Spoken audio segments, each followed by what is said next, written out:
Kingston Nursery and Primary School was founded because of the massive population of out-of-school children in this environment.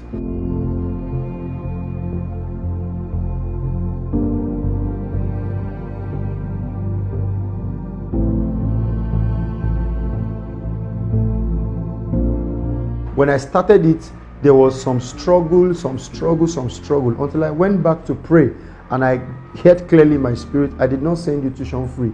Make it 100% free. They should not pay for anything.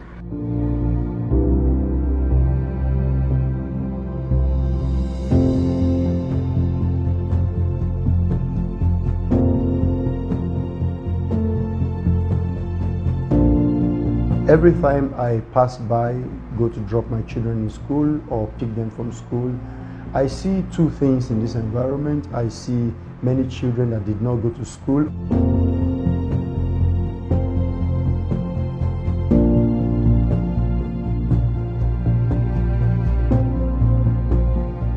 The government is trying their best, but the real quality of education that should guarantee a child's success in this present age, the real price, the average parent cannot afford it. Some of the children, you can see that they want to go to school. We want to build a secondary school so that from KG, from kindergarten, from nursery to secondary school is free.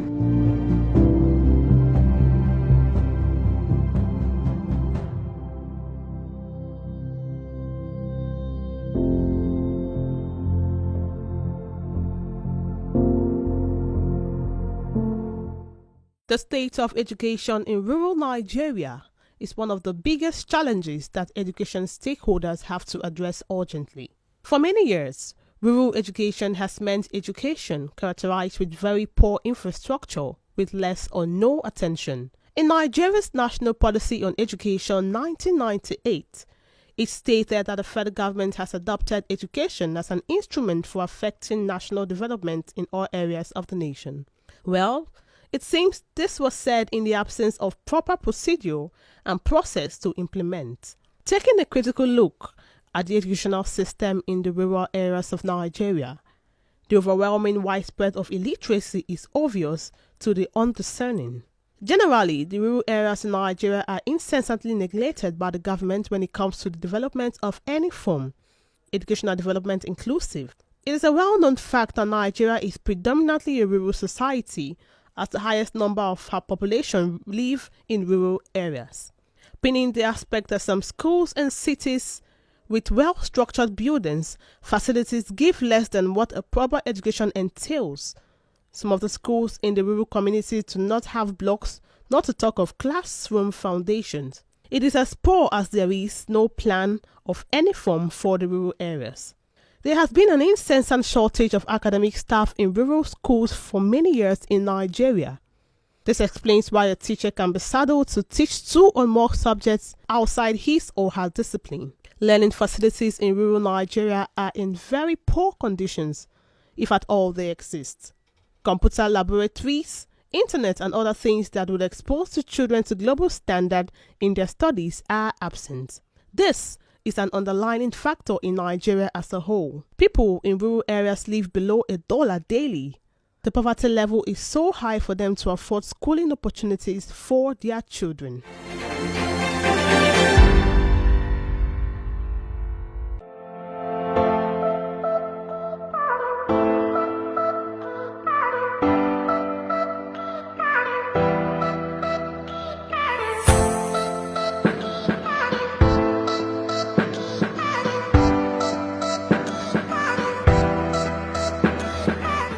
I want to appreciate God for all the support, but right now we need more support. We are asking the government, we are asking individuals, we are asking bodies that are interested in this kind of vision, this kind of assignment, to please come to our aid. 2 days ago, the director of Kingston Nursery and Primary School announced to the teacher that in 2 days' time or in a week's time, the school will be giving a quick notice actually. So as a teacher and as a supporter of this wonderful vision, I felt so bad, like I felt sad.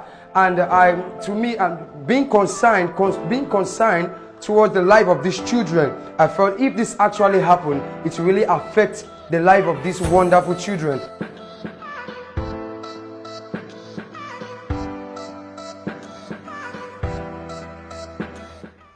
My name is Reverend Dr. Victor Bashola. I'm the senior pastor of All Mark of Success Ministries in Akute, and I'm the founder of Kingston Nursery and Primary School, 100% tuition-free educational institution in Akute. Kingston Nursery and Primary School was founded because of the massive population of out-of-school children in this environment. Every time I pass by, go to drop my children in school or pick them from school, I see two things in this environment. I see many children that did not go to school. Of course, you will know they did not go to school if you see them by 10 a.m., by 9 a.m., the time that other children are supposed to be in school, and you still see them without uniform, hanging around their parents in their shops, or just running some errands that do not befit children. When you see such things, you just know that that child or those set of children did not go to school. That's number one. Number two, you also see children that are chased from school because of school fees. When I see children that are chased from school, or that are being flogged, or that are being disciplined because of school fees, I see a misnomer, because under normal circumstances, it is not the children that should be disciplined for not being able to pay the school fees. It is the parents that should be disciplined. It is the parents that should be chased from work because they are not able to pay their school fees. So such kind of situation started brewing compassion in me, and I made up my mind that someday, one day, perchance in the nearest future, I would be able to do something about it as God begins to bless me. Coupled with the fact that when I was also growing up, there were times where they also had to chase us from school, because my dad,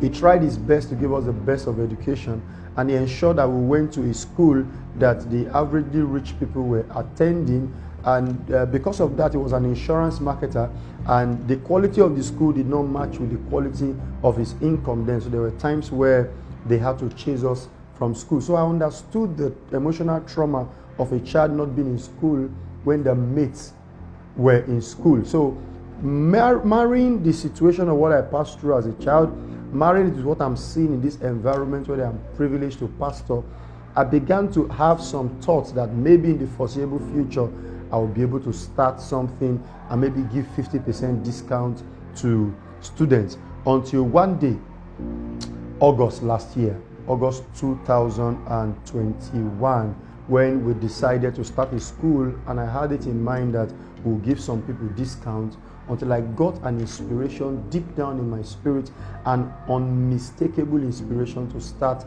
a free school. Out of fear of how the free school will run, I decided to start a tuition-free school. Okay, don't pay school fees, but just bring a token for uniform and books.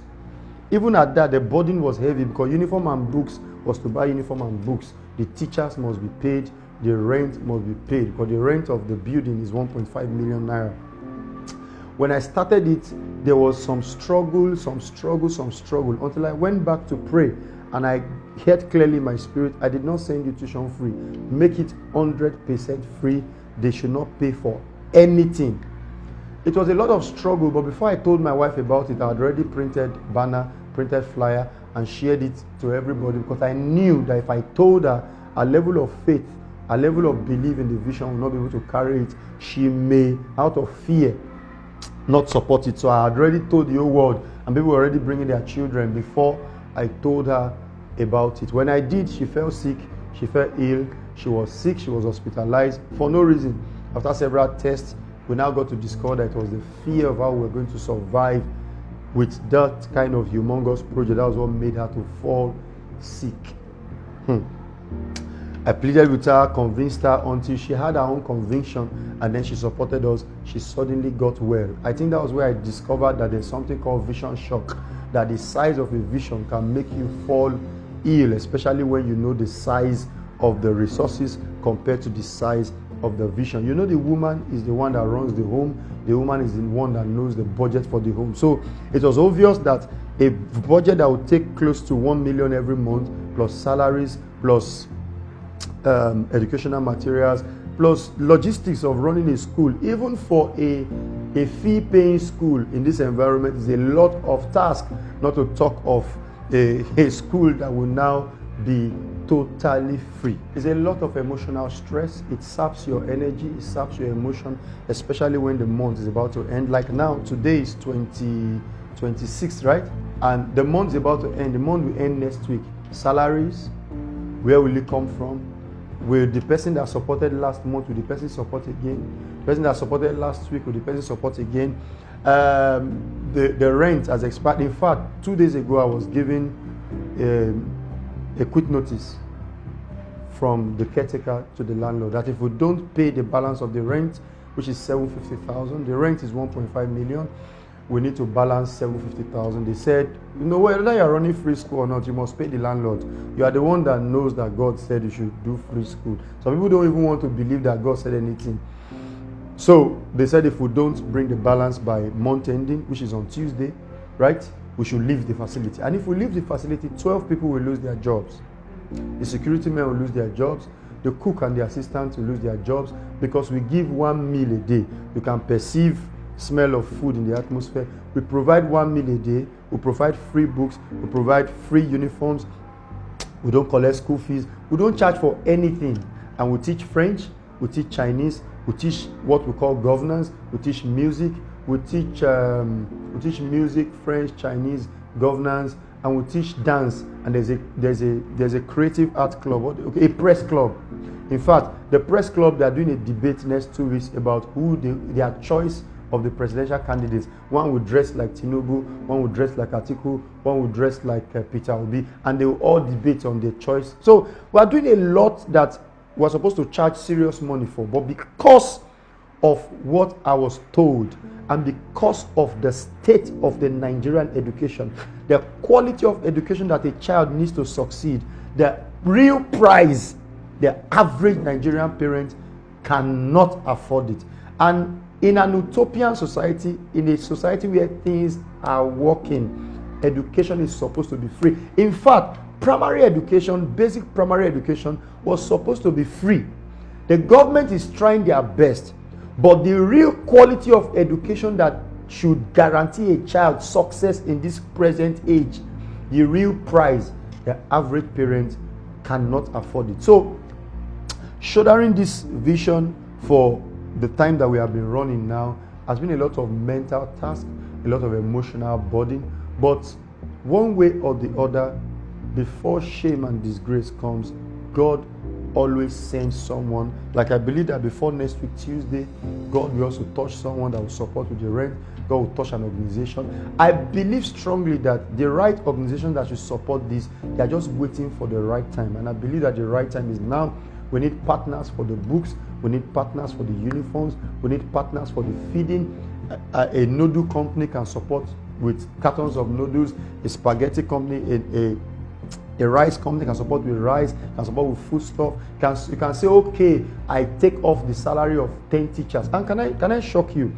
We are the highest paying school in this environment. The least teacher collects 50,000.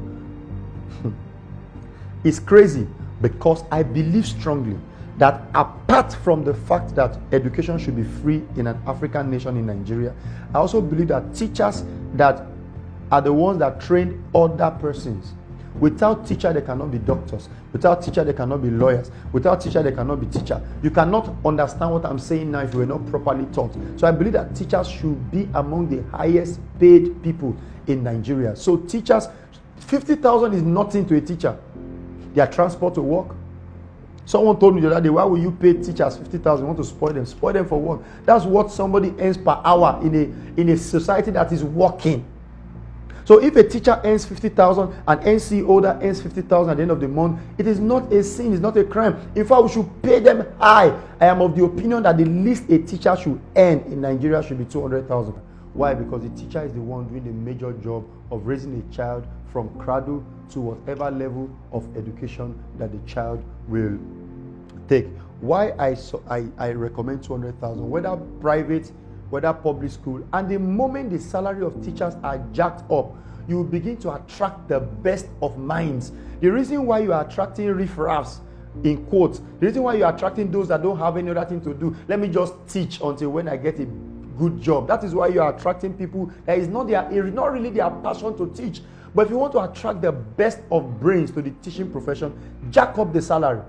The moment you jack up the salary of teachers, you begin to get more qualified hands, and more qualified hands will translate to better prepared children. When you begin to attract master degree holder to teach early child education, you can imagine the kind of children that we will raise. The reason why you churn out children, churn out students from schools, and they cannot live up to their counterparts in the world is because of the quality of the teachers that are taking care of them. Once we increase their salary, you will get better students. I've written letters to some NGOs, I've written letters to some government agencies, I've written letters to some corporate organizations. In fact, there was one corporate organization that I wrote a letter to. My father worked there for 35 years.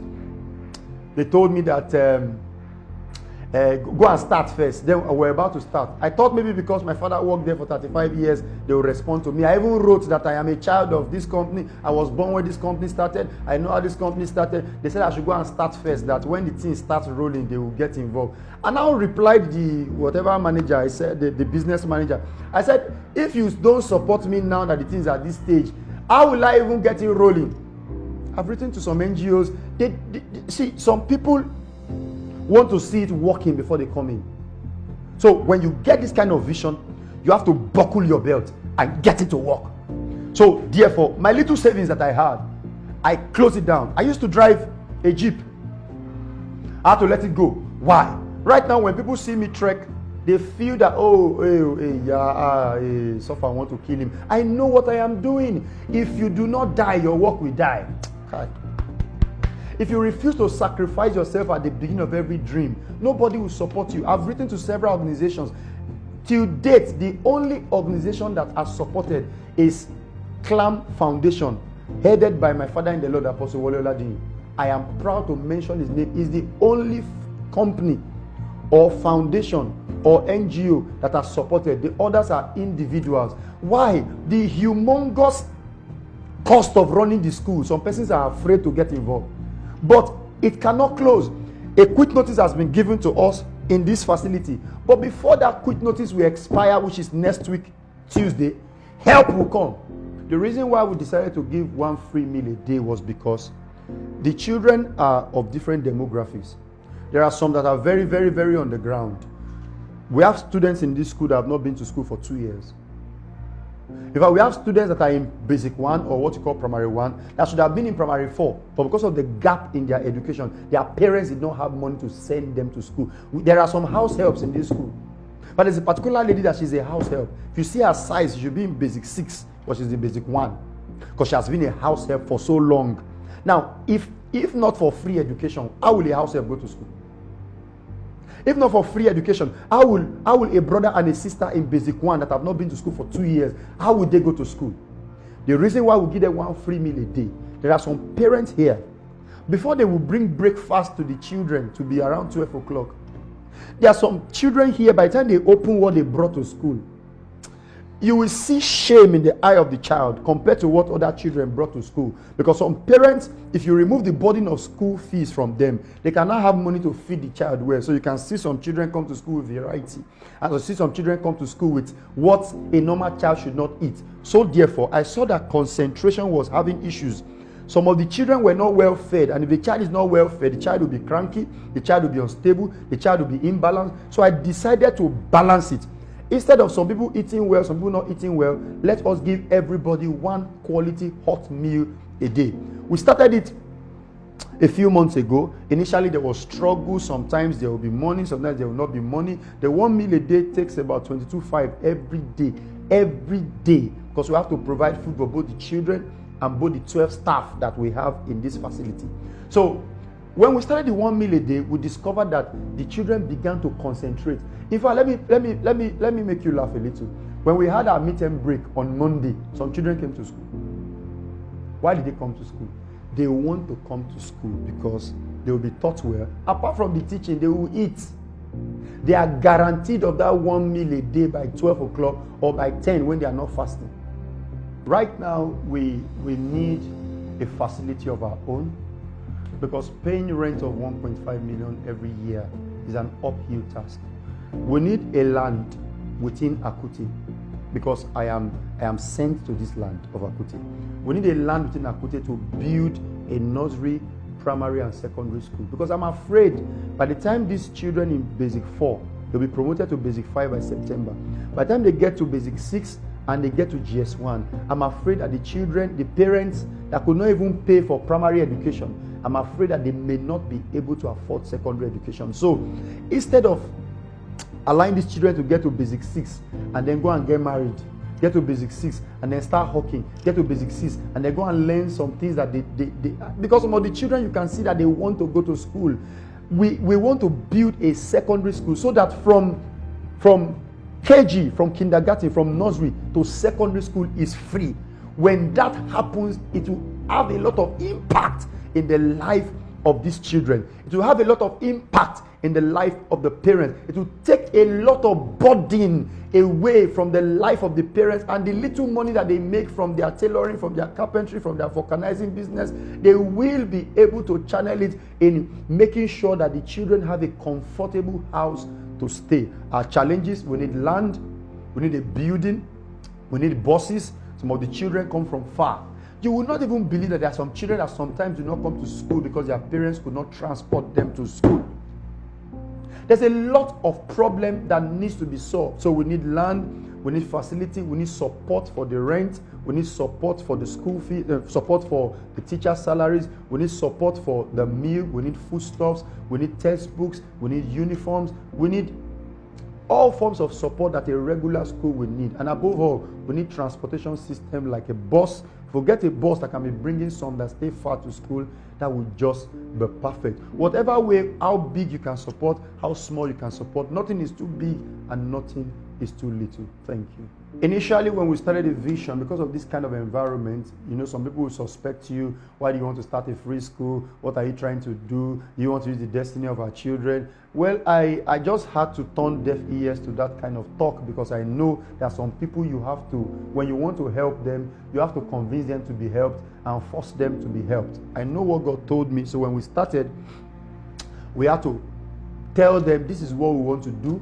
Some of the community leaders already know us, because every February 14 we do a widows party. We gather close to 500 widows every year. February 14, we'll gather the Agberos in town. We'll give them something every year. So they already know our church, Hallmark of Success Ministries, for humanitarian activities. So when we said we were to start a free school, it was received, though, with some forms of doubt. And then when we started, one of the things that God helped us to do that changed the game was one of the things God helped us to do that changed the narrative was when I removed my children from a school where I was paying serious money and brought them to the school. By the time some people in the community saw that, his own children are even attending the school, that means whatever he wants to do is genuine, whatever he wants to do is quality. When they saw that my own children attend the school, that was what opened up the hearts of people to believe in the dream of having free education in Akute.